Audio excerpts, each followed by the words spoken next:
Hi, friends. This is Sunil Chandy from Christ Church, and this is Food for Thought. And I want to thank you for being with us today.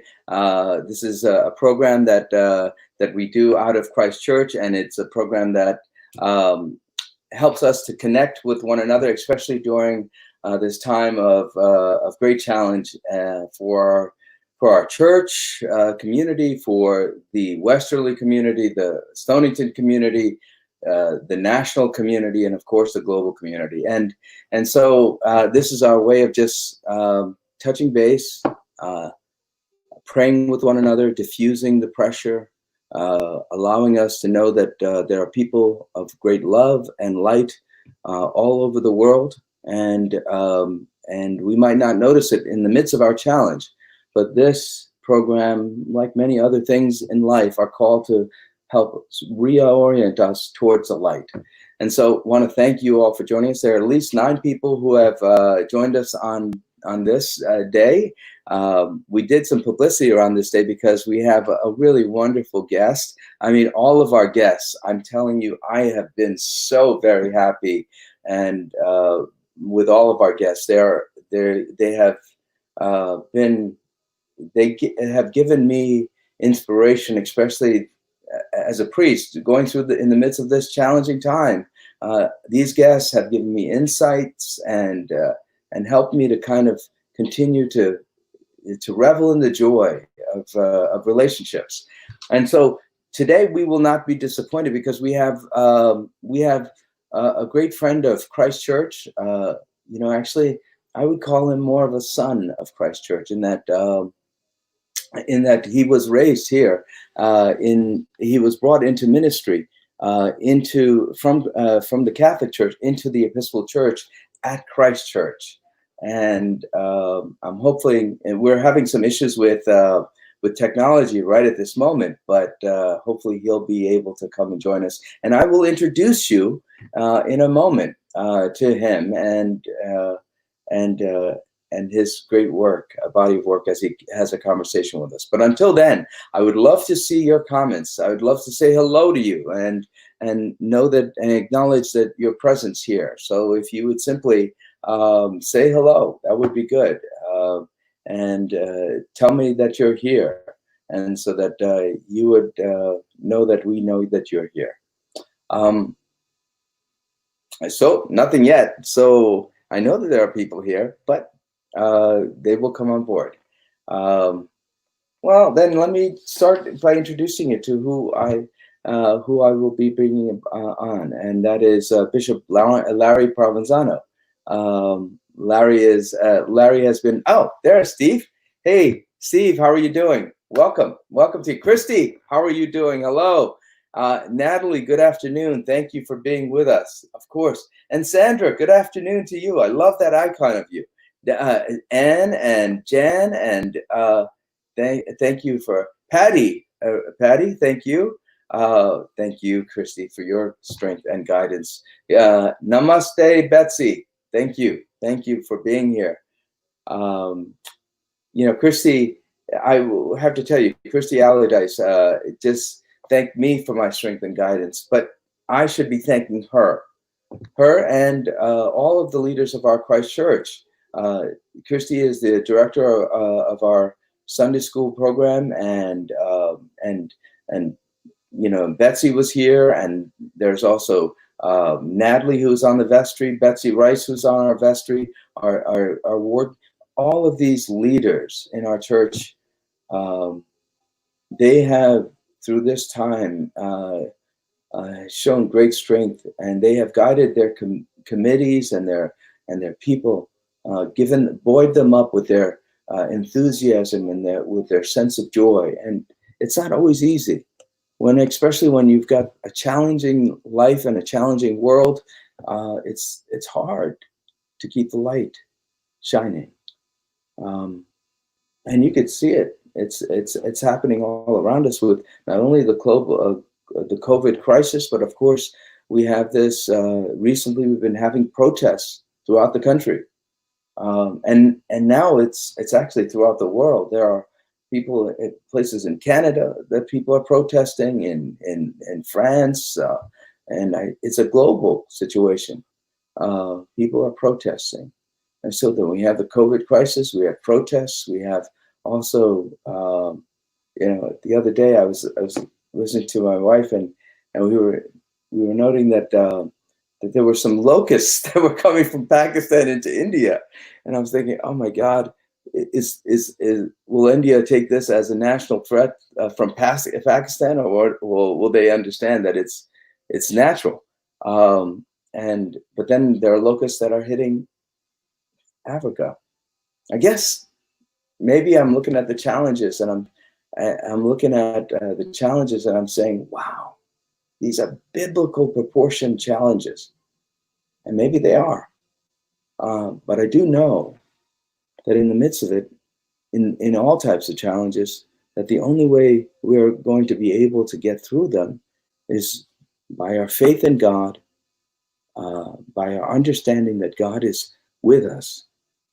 The God that was proclaimed to us through Scripture, the God that we experience in Jesus, is walking with us through these challenges, and that we are walking with each other. And so it's very important, I think, right at this time, to remember to have faith in those two things. Well, and one person who will remind us of that faith is Bishop Provenzano. Bishop Provenzano is the bishop of Long Island, one of the largest dioceses in our Episcopal Church, and we have been graced. We have been graced by his presence here because he grew up here. He was an associate rector and serving with Bishop Jocelyn when Bishop Jocelyn was the rector of this place, and he has been a wonderful friend. He and Jean, his wife, and their family have been a wonderful friend and supporter of Christ Church. And so, Ben, would you please bring Bishop Provenzano on? Okay. Hi, Bishop. How are you doing? Father Sunil, how are you? It's great to see your face and hear your voice. Yes, especially since we've been playing with this technology a little bit, and it's kind of difficult at times. Well, it's only difficult for those of us who are too old to learn new tricks. Oh, I was thinking about it. I have this wonderful picture of you, and we posted it all over Facebook. And I said, "There goes a handsome guy, a handsome bishop. He doesn't. Oh You my don't God. look old." You're very generous, Father Sunil. You're absolutely generous. And thank you for the team behind the scenes that made this work today. So, Yeah. sorry if I gave you some anxious moments waiting to see if I can get on this live streaming or not. But No, not at all. You've always not at all. You don't give me any anxiety. You only calm my fears, and that's good. Even just seeing you, and I know, Bishop, that there are people who just came on board, and they're all looking forward to just seeing you and knowing that you're okay. You have a long relationship with Christ Church and our community, and we love you. Well, as you know, Gene and I have lots of fond memories of our time in Westerly. We feel like it was the place that launched our work in the life of the church, and we count it as one of those places we call home. And so I really appreciate the opportunity to join you today in this. And also, it's been fun to watch on Facebook the kind of progression of things at Christ Church, and seeing various people's pictures and faces. It was nice to see that a couple of those old choir members got their hair cut finally. So it was so it was really very interesting. And I have to say that it's a joy to be able to share a few minutes with you, and to even laugh. As you know, we are in the epicenter of this pandemic here on Long Island. My diocese includes Brooklyn and Queens, Nassau and Suffolk. Queens has been really the epicenter of the pandemic here in the city of New York. And our diocese owns and operates a hospital in Far Rockaway, uh, in which we serve a community of mostly poor people. About 88% of the care we give is Medicare, Medicaid. And our hospital, as a safety net hospital, was completely inundated um, with COVID-19 patients.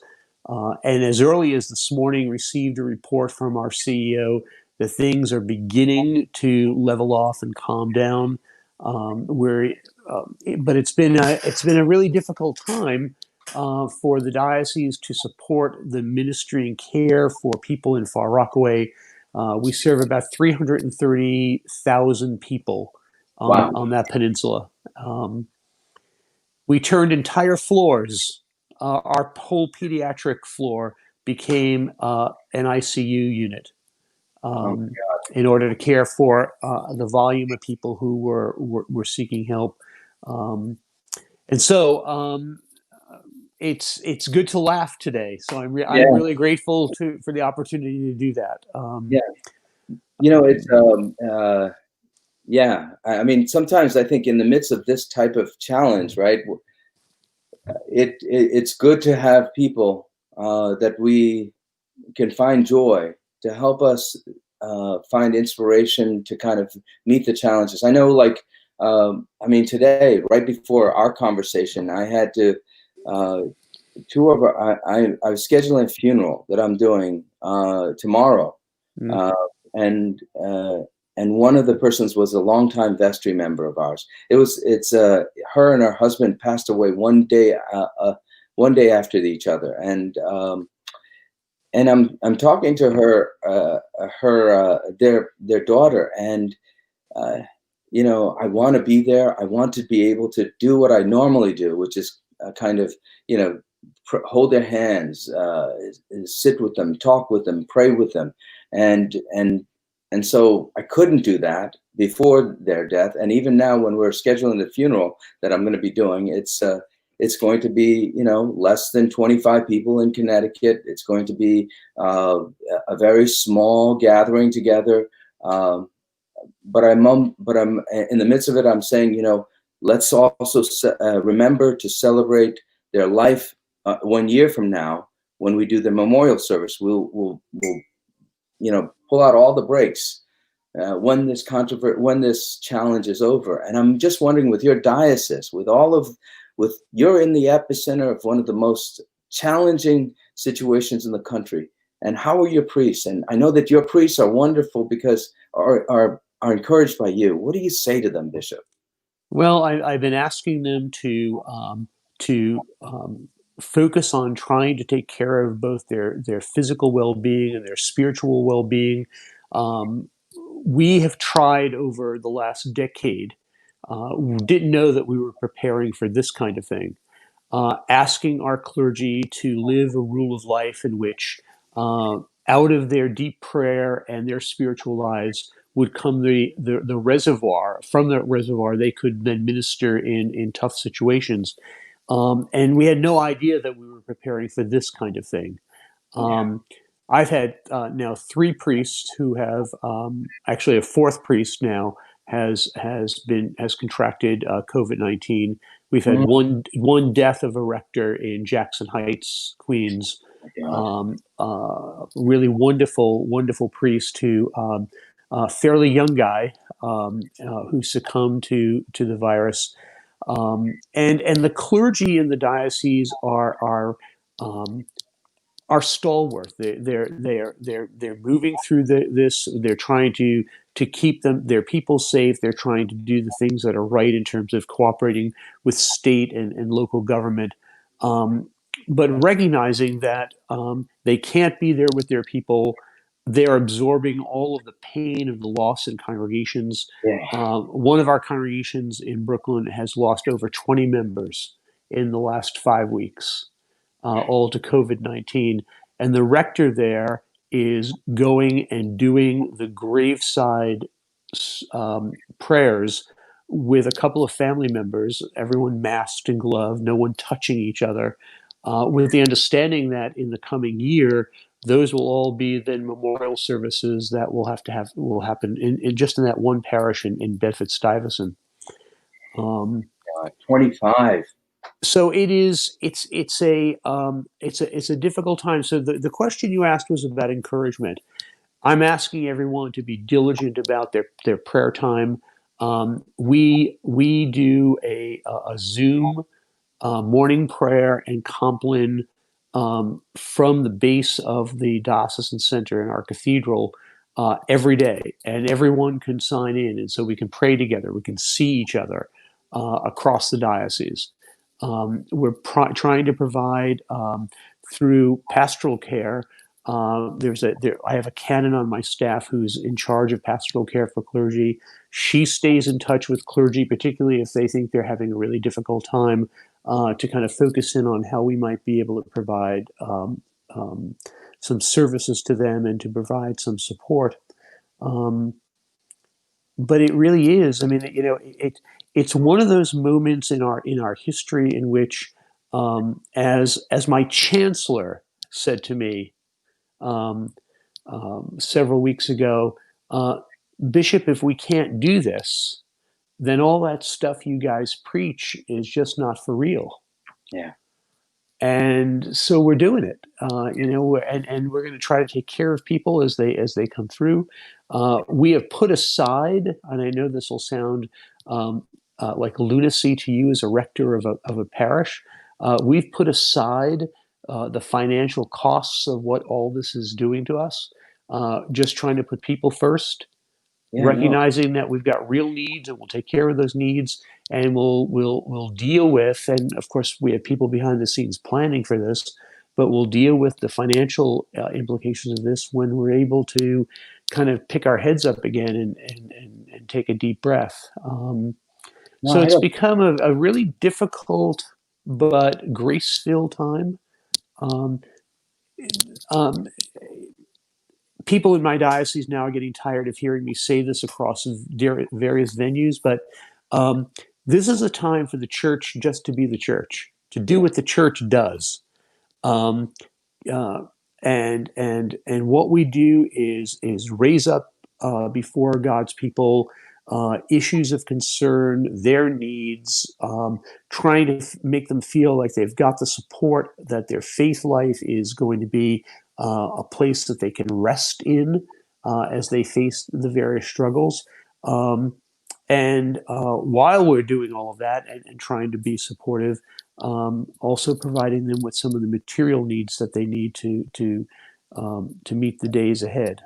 It's not been a very easy time, as you know. Yeah, no, and Bishop, I think that's a message. I think that's a message that continues to be needed to be heard. And so I'm sure that you may think that you're repeating it over and over again, but I'm sure that it inspires your priests and your people. And I know even now when I hear it, it's a wonderful message. And you're right. I'm a rector. I'm concerned about finances, but we have people who are at Christ Church. We have brilliant people who are concerned about finances. But I feel the same way. I agree with you. If we do ministry, it's all investment in the future. We're building the church. The other thing is I've been noticing in terms of this in our experience here is that we've been so tied to the building. We've been so tied to the building. And so whenever Westerly, our Christ Church is gorgeous, right? And it's right in the middle of town. It's like on a little hill, and it brings light to our community. And, when you think of Christ Church, you think about the building. Now, when I think about Christ Church, it's the people. It's the people. It's what we do. And I think that's what you're saying too, right? Yeah, Father Sunil, I think one of the things that is emerged out of this is that we're going to have to be clearer moving forward that the church is the people of God. The buildings are really wonderful. We're enshrined in them at times. They become location. That's important, particularly in our denomination, that the incarnational nature of that we come to a place, it has substance. We take care of it. It is all expressive of our faith life. But at the end of the day, it's the people of God. And to watch how people have adjusted. Yes. A little snapshot. We every morning at 8:45 we have morning prayer in the cathedral, and normally I get over to the cathedral, and the members of our diocesan staff will gather. Um, a small portion of them will come to morning prayer, and so there's usually about a dozen, maybe 14 people in the chapel for morning prayer. Today, for morning prayer, there were over 70 people who signed in on Zoom for morning prayer. And what I've said to the dean is that when we can begin to gather together again in person, we're going to have to do both. We're going to Yeah. have to find a way to allow those people who couldn't physically get there anyway to keep joining in our prayer life and be strengthened by being able to begin their day that way.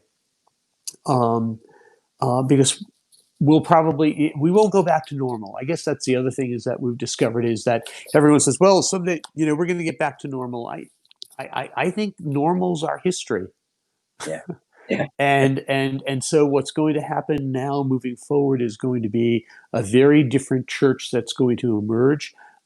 We certainly have reprioritized all of the things that we were also worried about Yeah. before February and March. Yeah. And I think it changes our mission. It changes the way we approach Jesus' mission Yeah. because we want to be inclusive of all of these people. So I think it's a very interesting time. I will say something to you as the rector of Christ Church.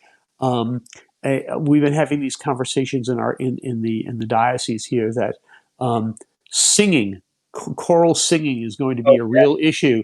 And I keep hearing from our hospital people, Bishop, at all costs, do not have people in close proximity to each other singing out. And I immediately think of the various choral groups and choirs that we have in the diocese, and I think about the rich tradition of music at Christ Church, and how will that adapt itself? How I think it's a very exciting moment, a bit challenging, I suspect. It is. Uh, It's interesting because we have George Kent, who is mhm. Bunky, and I'm hoping that he actually watches some of this. I did get into a staff meeting where he actually was engaging with us, and what we do is it's interesting because we have George playing a prelude, a postlude, and Mhm. and an offertory priest. We have his student Andrew Howell, who is now the director of Chorus of Westerly. He actually leads us in singing. Bishop, and then after, yeah, I think and then he leads us in singing. We put the music up on the screen, and we're hoping that people participate and sing. But we're the choir, that 35 member choir that we have not had them Mhm. gather together for now 2 months, and Yeah. and luckily we're getting all of those, some of those, we're getting a lot of people who are following us and engaging in ministry through our virtual ministry, and so we're building that community. But it is an adjustment to us. It is a great adjustment. Yeah. Yeah. And in the challenge and the crisis is the opportunity for God's grace to provide us some direction. It'll be the place in which the church can grow in its ministry. We just don't know what it is yet. And I think for us to be able, as church leaders, to be able to say, yeah, things are going to change and things are not exactly going to be the way they were, and we're not even sure where God's taking us in this. And yeah, we can put some plans together. We can pray about it. We can do some projecting out. But at the end of the day, you and I didn't know that we could ever do this several months ago, and That's right. here we are. Yeah. So who knows what can happen? You um, it reminds me of that, when Jesus is commissioning his disciples, and that wonderful passage where, actually in Acts chapter 1 verse 8, where he's about to be lifted up, ascension, and then he goes, and basically, you go, and you'll be given the power to witness in mhm. Judea and Galilee and all over the world, right? And then I'll go ahead of you. I'll be ahead of you. I'll be one step. I'll be there before you even get there. In other words, and I think that's the thing. I mean, that's our faith. I think right at this moment, we don't know where it's going to go, but we know that God's there already. And Sunil, one of the things that I'm really encouraged with, just building on that piece of scripture, that innately the faithful people of God already know that. Mm. They're I think people are less anxious than we are. Yeah. We're charged with the responsibility of kind of organizing things and getting things in the right perspectives and all of that, and to kind of plan ahead. So I'm sure someone has already said to you, "Well, that's your job, Father. You got to figure out how we're going to do this. That's what we pay you the big bucks for." I get that all the time. Um, um, but in actuality, what I'm witnessing is that a lot of our clergy are being able to function in this reality, and be a bit calmer by the reaction of the people of God, who are saying, what, this is really, it's not ideal. We don't want it to be this way all the time, but it's okay. We're going to be okay. We're in communication with each other. We're trying to take care of each other. Yeah. Yeah, I think there are some learnings in this. Again, the crisis creates the opportunity for God's grace to be at work in us in ways that we might have even resisted. Yeah. Yeah. And so I'm grateful for that. I'm sure you, like so many, have had some very anxious moments about how much longer is this going to go on, and when are we going to get people back into those buildings? And in the meantime, ministry is happening. God's people are being cared for. You know what my anxious moment was we're preparing the service, and in March, right after St. Patrick's Day, we had a big celebration planned with this, and then and Bishop Nisley, Bishop Nisley, of course, well, and wonderful, intelligent man. He calls and he says, "Look, you're gonna have to readjust." And then the very next, and we're still wondering what we're going to be doing. And so we took the step immediately to cancel the service the next Sunday, and then start using Facebook online, and doing Instagram, and started to lean in on this stuff. And the anxious moment was, what's going to happen?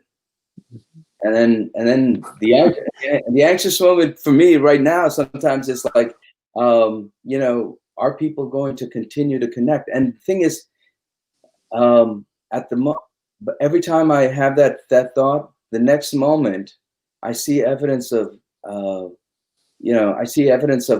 joy that this ministry is bringing, and how people are connecting. I mean, how many people have just connected to us right now on this phone, on this call, on this interview?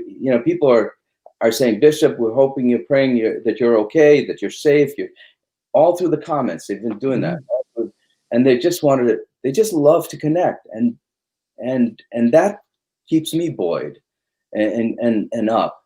The other thing is also, I love that crisis creates crisis is creating something. I think crisis allows us to be creative. Mhm. to meet the need of the moment. And that's what, I mean, this creativity is from God, I think. Here we sit in between Pentecost Sunday and Trinity Sunday. And I think about this. No one would have wanted this to happen No, yeah. at all. Amen. But there's a Pentecost moment in this. There Yeah, is a realization of the Holy Spirit doing something that we could never have imagined. And so, the crisis creates an opportunity. We could stay locked away, yeah, or yeah, we can find ways of embracing the technology. I mean, in a lot of ways, the technology has allowed us to go back into our own history. We're gathering people because we can't celebrate the Eucharist. We're gathering people in small prayer groups, in home prayer groups, in doing morning prayer and preaching and exchanging opportunities for formation in ways that we abandoned decades ago yeah, because everything had to be programmed and everything had to be in the church buildings. And we failed 20 years ago as an entire church, not just the Episcopal Church. We failed 20 years ago to embrace the idea of doing small home groups for study and formation. And now that's what's working. That's what's keeping us together. yeah. Are people doing those kinds of things? And then, of course, with Trinity Sunday coming, the opportunity for us to be involved in the love of God and that kind of divine dance of the Holy Trinity, in which we're invited in to relationship with God. Um, and so I keep going back to what's the thing that's going to sustain us. I think it's deep prayer. I think it's finding our way back into our regularity with the study of Scripture, the study of our own tradition, so we don't lose a sense of, well, who are we as Episcopalians? With all due respect to your friends across the street, we're not Congregationalists and we're not Methodists and we're Episcopalians. We have an Anglican tradition that moves us in certain ways. Um, Interestingly, and I know I'm doing a lot of talking, but the Anglo-Catholic tradition of our diocese here in Long Island has been bolstered by this crisis. You know that uh, late 19th century and early 20th century movement of Anglo-Catholicism in the Anglican Communion um, provided uh, social justice action out of a deep prayer and liturgical life. That has sustained this diocese here for 152 years. It is how we operate. Our cathedral is the cathedral of the Incarnation, and the kind of the subtext is, therefore, everything that is created of God is our work and our business. The church has got to be involved in all this. We spend lots of time and lots of money doing things like community action and all that as outward and visible expressions of the love of God. The theme around the diocese was, you can't just preach the gospel, you have to live it. If we're not taking care of people in the streets in Brooklyn and Queens and Nassau and Suffolk, then we have no business trying to get them into church to preach to them. Yeah. And so there's been this kind of movement. This crisis has put that to the test in ways that I could never have imagined. Mm. Parish clergy who who weren't having to pay attention to what was happening in their building. They had to get very creative about social media and prayer times and worship times for Sundays.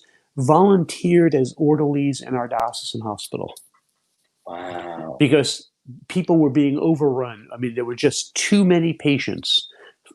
We had doctors moving beds and moving patients, so we needed volunteers, and clergy started volunteering to do that, all out of a sense of, yeah, I can prepare for liturgy and I can get ready to preach and all, but here's something very tangible, incarnational that we can do to help people, and so it's been really a very sad time. I mean, we are surrounded. I mean, we're surrounded by people dying and people being sick.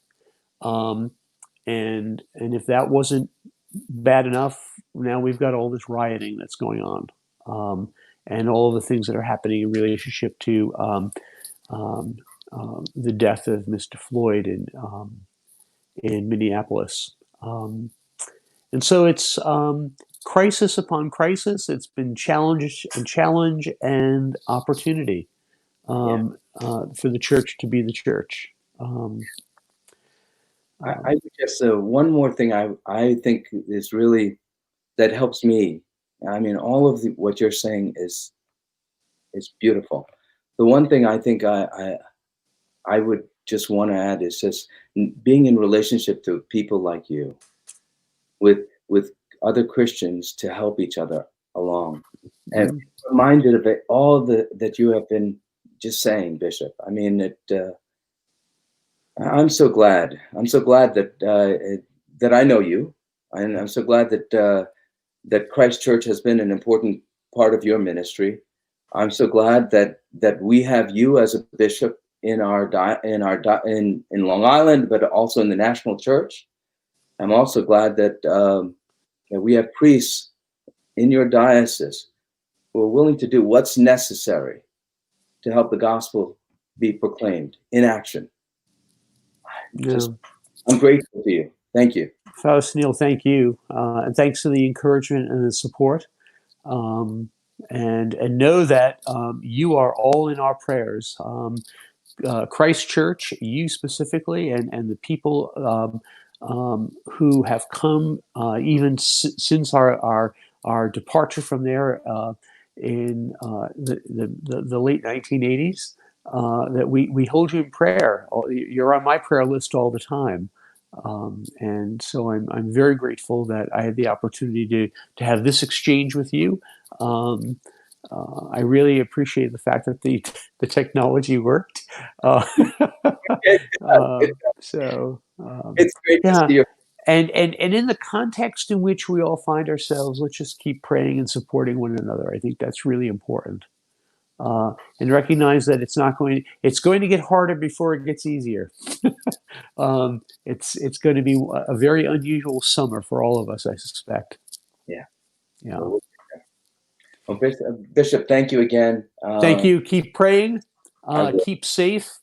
Send our love to everyone in Westerly, and hopefully we'll get a chance to see you all soon. We've got to get you back here again. Yeah, well, we'll have to come up with some really colorful masks. Yes.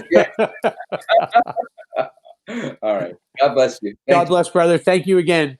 All right. Thank you. Thank you all. Okay. Again, thank you, folks, for joining us. Again, another example of a person who's doing great ministry out in the world, someone who's proclaiming the light of Christ to the world, and in a hard and difficult time. And that allows us to know, I'm hoping it inspires us to continue to pass our own light, the light of hope and of joy, to the people around us. There's a lot of hate and a lot of anger going around. Let's pass on love and joy and hope, and our world will be transformed. Let's end with this prayer that we usually do for our world. The Lord be with you. Jesus Christ, you traveled through towns and villages, curing every disease and illness. At your command, the sick were made well. Come to our aid now in the midst of the global spread of the coronavirus. Heal those who are sick with the virus. May they regain their strength and health through quality medical care. Heal us from our fear, which prevent nations from working together and neighbors from helping one another. Be present with those in authority who are making hard decisions. Support the medical professionals, emergency responders, teachers and students, pastors and counselors, and our caregivers. We ask this in your name, Jesus. Amen. Join with me in the Lord's Prayer. Our Father, who art in heaven, hallowed be thy name. Thy kingdom come, thy will be done, on earth as it is in heaven. Give us this day our daily bread. Forgive us our trespasses, as we forgive those who trespass against us. Lead us not into temptation, but deliver us from evil. For thine is the kingdom and the power and the glory, forever and ever. Amen. Friends, go in peace to love and serve the Lord and spread the light of God. Thank you.